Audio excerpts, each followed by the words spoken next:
This week on Foodinati, we're in for day 2 of Strange Forms Festival, and we're giving you interviews with post-metal kings, Conjurer. We've got shoegaze heaviness from Slow Crush, and we've got punk industrial upstarts, Fake Your Death. Keep it locked.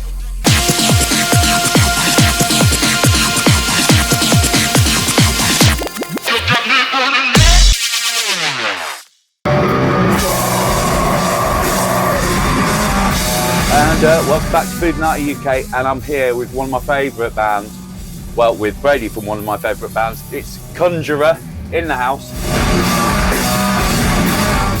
Hello Brady, Hi. welcome to Foodinati. How's it been going? It's been good, yeah, thanks for having me. Yeah. Say us, but I ousted everyone else. So I'm making them, if you hear any noises, it's them loading the gear out of the van so they can get to the merch. So That's grand. That's grand. that. That's grand. So I was listening to your album this morning, Pathos, not Pathos, which is what I was saying because it's not. Don't know why I highlighted that. It's Pathos. Right. Fantastic record. Really like it. It's. I was trying to think of how I'd describe it. It's ostensibly death metal at the heart of it, but it's got a lot of post-rock overtones, a lot of post-metal. If you like The Ocean or even bands like some of the black metal acts and stuff like that who are experimenting more, it's very progressive. Yeah. Yeah.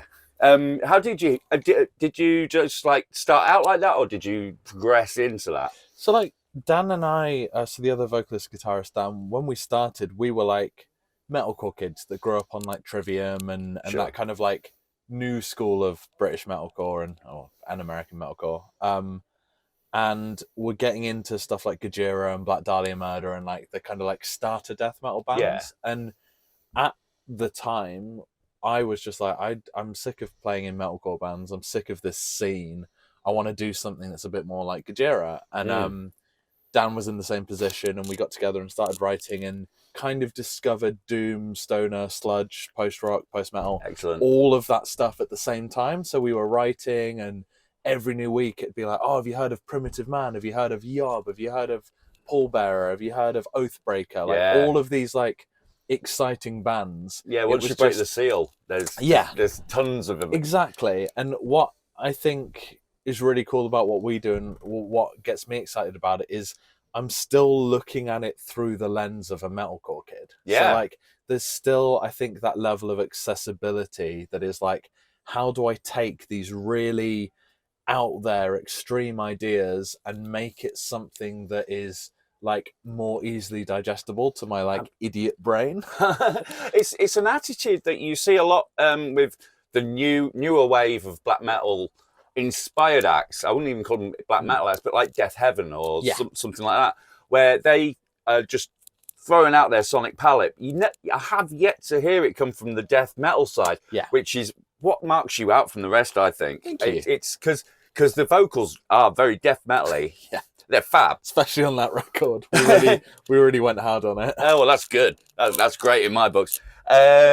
And but it's got this vast sonic palette, which is really refreshing. It's really intelligent. Did you find that because a lot of progressive bands that I've had on show, I've had a few. I've had Tesseract and The Ocean, and we one thing that comes up time and time again is the fact that lockdown played a large part in the fact that you're hearing a lot of more progressive music these days because people had a lot more time to like work on it. Yeah. Did you find that? Actually, it was a weird one with us because Maya, like our first record, Maya was, we have essentially the same shoes on. That's pretty cool.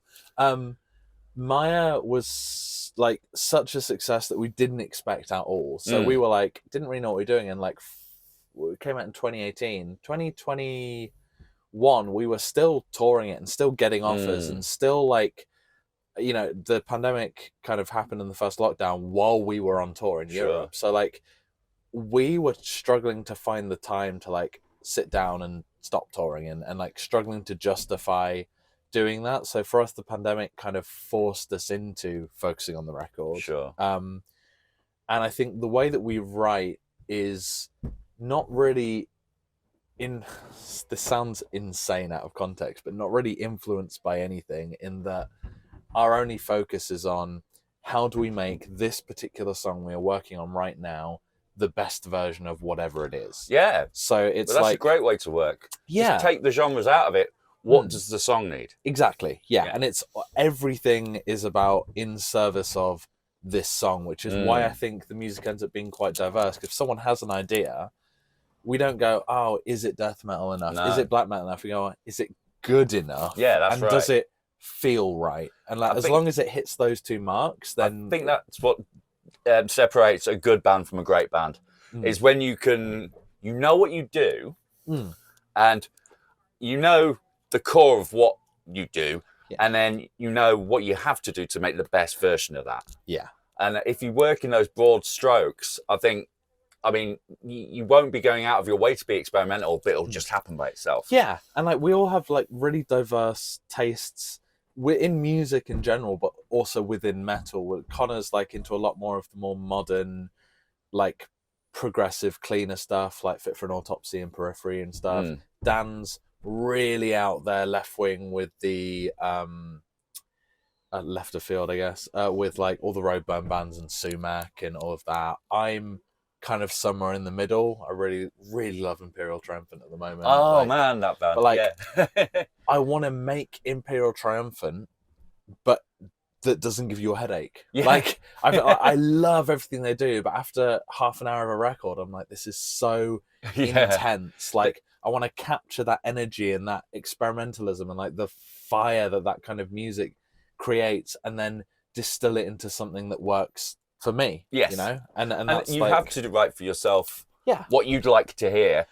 Yeah. Like, you know, it's not being self-indulgent. It's just saying, you know, if you're writing what you want to hear, you will do the most honest work, and it'll be tailor-made for your needs, and it'll turn out that there's thousands of other people who think the same way as you. Yeah. And that's how things do become successful. It's not contrived. Yeah, for sure. You've just got to be your own favorite band. It's Absolutely. like, if you're not playing something, you're like, for example, I love Gojira, and if I was like, I want to make a record that sounds just like The Way of All Flesh and feels like The Way of All Flesh, I'm like, all I'm doing is a worse version of this record. I think is great. Whereas if I'm going, where's this gap in the market that I want to hear, and why isn't anyone doing this? Like, I'd much rather strive for that. But ultimately, like, it's never a conversation with us. Like, it's truly just here's an idea someone's had, let's work on it, and we build it from there. And it's never like we need a ballad now, or we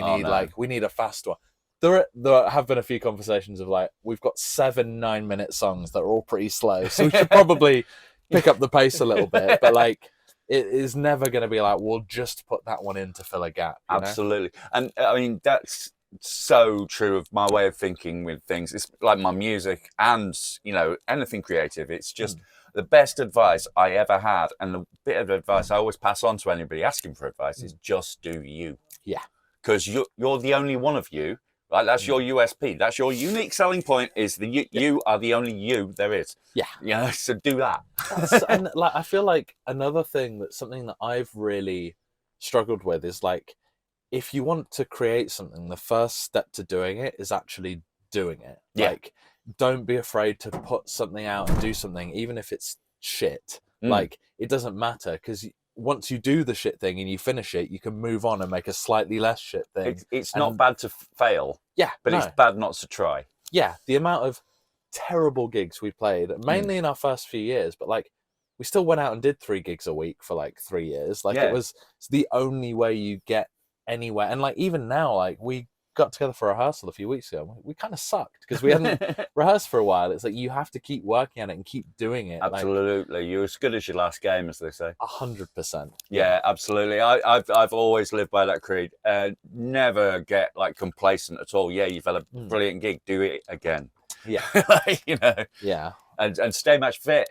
I mean, yeah, the amount of times I've had these conversations with bands where it's because we're getting on to our 30th interview now. So we've been doing this a while, lots of different bands, and they all say the same thing. The whole notion of sex, drugs, and rock and roll is an absolute myth in the music industry these days. Because if you went on a tour for a month and you were doing that every night, you wouldn't last a week. I have friends in bands that do it. Oh, and, really? Like, they'll be. Does it affect their performance though? Probably not sex and drugs, but definitely drinking. Like Yeah. people drink really hard, and we've toured with bands that do it. And like, I personally have never been a big drinker. I'm currently. This is not a Red Bull. This is actually a vodka Diet Coke. But none of us are big drinkers. No, Noah will have some beers, but like, I pointed there because he was sat there earlier. We like kind of pride ourselves on being really boring nerds. Yeah. And I think that is the same for the majority of bands, especially when you start to get really serious with it within metal. Is like, it's just not lucrative enough to want to be in it for the party. Like you have to want to do it because you love playing the shows. And yeah, absolutely. And to I wear my geek nerd badge with pride because the nerds are taking over, and they took over a long time ago. You just weren't paying attention. But it's good because all that means is you've got massive attention to detail, and you make sure it's done right. And there's no shame in that.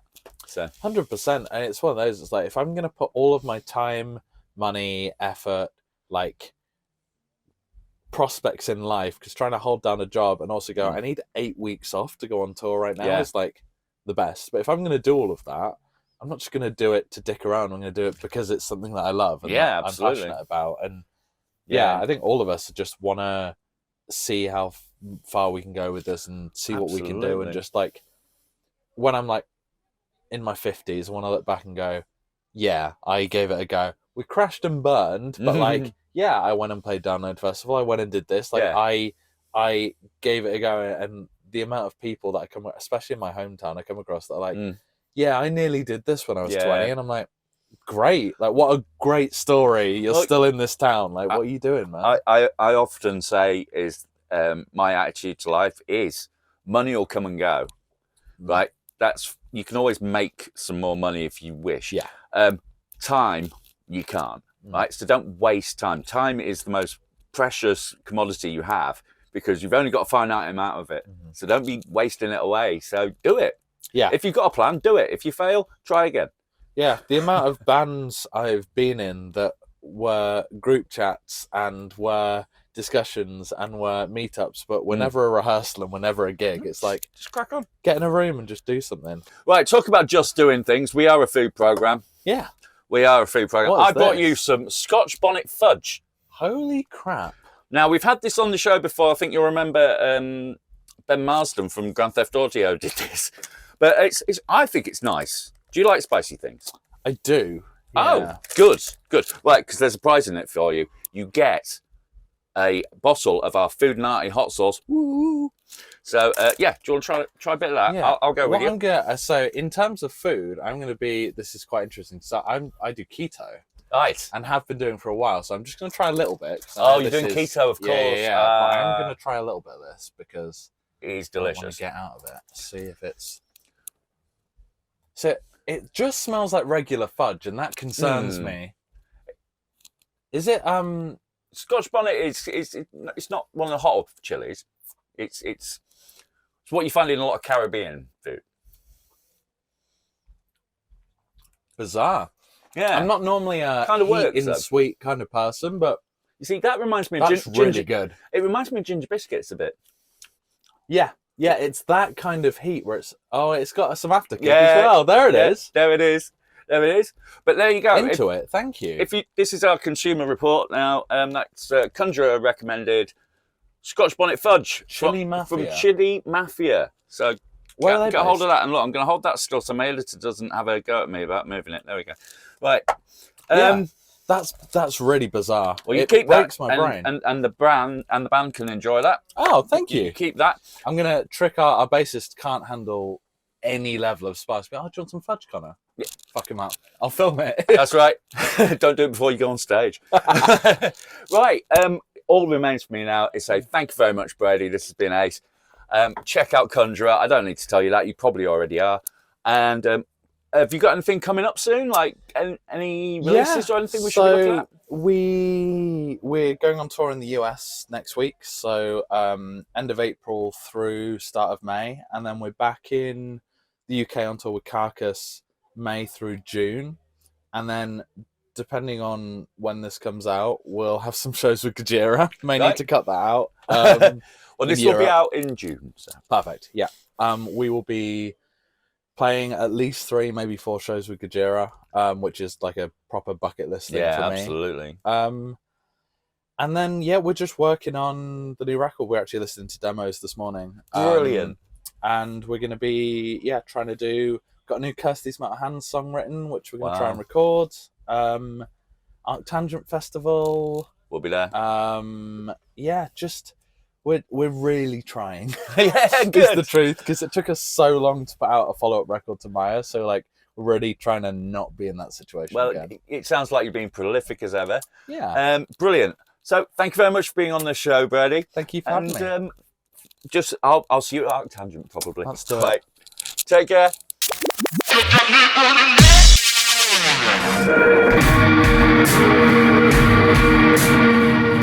Hi and welcome back to Foodinati UK, and I'm here with Slow Crush. Yes.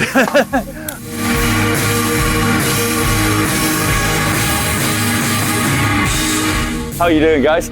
Good, you? All right, not too bad. It's a good weekend this weekend. Fantastic festival, lots of stuff going on. So I've been checking out you guys on online, checking out your music and everything. Hey, it's a good name to describe your music, Slow Crush. You know, it really is quite crushing. You know, what would you say your main influences are? Your drive, what's the aim? Well, our aim is really just to create an immersive experience and soundscape. Yes. For everyone just to get lost in. Yeah, absolutely. It's kind of balancing the yin and yang of the heavy guitars and then the dreamy vocals, just to create. Absolutely. What I heard yesterday from someone was that they felt very welcomed into our womb of sound. That sounds very on the point, actually. That sounds on the button. So that's what we're after. Absolutely. It's funny. I had an interview with a band called The Ocean this year, and then I described their sound. The Ocean sounds like what they sound like. You know, it's immersive. Yeah. You know, and I found Slow Crush with your name. It's sort of very descriptive title for it. Is there any new releases you got out at the moment that we should be watching out for? We're working on it. Last year was a bit hectic. We spent most of the year on the road. Yeah. So we've got some sort of demos in the works, and awesome. The plan is this year to work on that further. Cool. But at the moment, like we're still touring on our Hush album, which was released in October 21. Yeah. Yeah, it's been like over the last 12 months we've been on the road for like maybe 5 months. Yeah. Like all over the place, the US, I don't know, like everywhere. We did the United States 3 times this year. Oh, that's awesome. Yeah. That's awesome. How did you find the States? It's it's the best place for us to play, I think. I don't know. We seem to be going down really well over there. Circle pits every night. Circle pits, which is crazy for for a shoegaze. Yeah, yeah, definitely. But it's the vibe is semi-good for as well.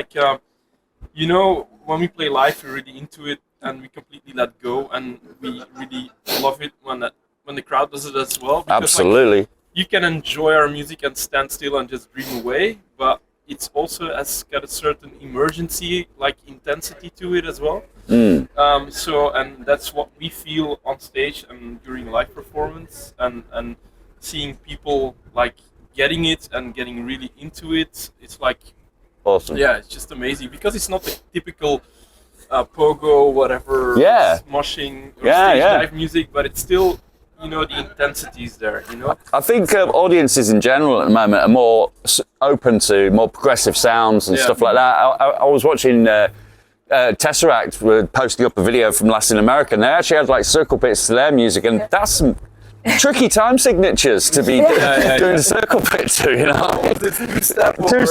I don't know, I'm singing 16 in your head all the time. But yes, absolutely, totally looking forward to your set today, guys. Really, really looking forward to it. So, Slow Crush, check out the Hush album, and there's more coming.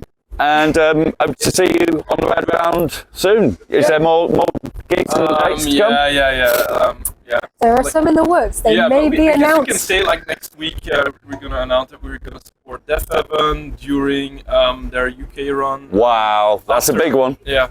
After Arctangent, we play like the Core Festival. We don't play Arctangent this year, but Yeah. so there's definitely lots of touring still happening, but less than the previous months or year. To Yeah. focus on some new work. So. Awesome. Well, you heard that here first. Catch them out on the road. By the time this comes out, you'll have told everybody. Right. Okay. Slow Crush, check them out. And thanks for being on the show, guys. Thank you. Cheers, guys.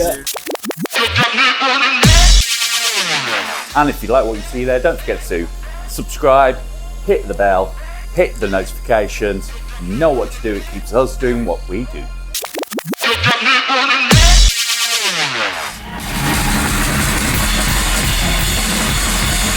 Hello, and you're back from Foodinati UK, and I'm here with Fake Your Death. We've just seen them tear up the stage here at the Brudenell. Guys, welcome to the show. And can we get your names, please? Yeah, I'm Candy. I'm Sam. And that was terrific set. I'm a big fan of bands like Atari Teenage Riot and in more recent times, Wargasm. You know, bands like that. I'm not saying you sound exactly like that, but you've got a bit of that dynamic with the electronics and all that going on. It's fantastic. Really good stuff, man. Thank you. It's good. Good fun. Yeah, yeah. What have you got coming up? Have you got some releases coming up? So we just put out a new single a couple of weeks ago, called Too Soon. We're working on a new single at the moment. Right. We're just focusing on gigging over the summer. Cool. So, yeah. Cool. You got any gigs that coming up that we should be watching out for? If you come into Arctangent, we're playing there. Arctangent, brilliant. We'll be there. Yeah, that'd be cool. We'll be there. Yes, definitely. That bill is just too good. It's literally my Spotify playlist for the last 10 years. Just like is that wicked. So, how long have you been together, like as a group? So we've only been playing live since October. Yeah. This is only our 4th show. Oh right. Yeah. So not very long. No, it's a gutsy show as well because it's like the bare bones. You're right exposed there. But that's fantastic. It's got a real visceral strength to it, which I was really appreciating. Now, we are a food show, as you know, and I know we're stretching the limits of what we can call food, but we do have a challenge here.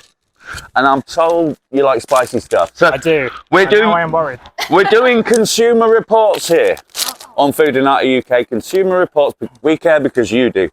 And these come from our friends at Chili Shop Leeds. They've given us, and they're made by our friends at Hot Heads. Big up Stewart McAllister. These are gummy bears, but not normal. Not your normal type. These are called Satan Spawn. I thought you might appreciate that. We're both rocking the pentagram, so you know. So I thought, I'll go with you. Okay. Would you like to try one of these? Yeah. I know you shouldn't take sweeties off strangers, but there we go. Right. Okie dokie. 3, 2, 1. Oh, by the way, if you fare well and you don't spit it out, you get one of these. Okay. All right. Foodinati hot sauce. Okay. He looks so cute as well. Yeah, they're beautiful, aren't they? Right. 3, 2, 1. Oh, straight away. Yep. Straight away, we're feeling that. It's not really what you want from a gummy sweet. Really? I think if you needed waking up suddenly, that could quite do it. Yeah. Yeah, there you go. How is it? Kick it in. You've more than earned your very own Foodinati hot so sauce. much. Take that on your mode of transport Nice. and enjoy. Right, so Fake Your Death. Brilliant name, by the way, guys. Love your name. It was such a good band name that I thought I'd heard of you ages ago. It's like, it sounds like a classic industrial band that I should know. So anyway, Fake Your Death. Check them out all the way from Brighton. Absolutely killed it today. Watch out for more of them. Thank you very much for being on the show. And join us next week when we'll be showing you all of the action from Leicester's Uprising Festival. You don't want to miss it.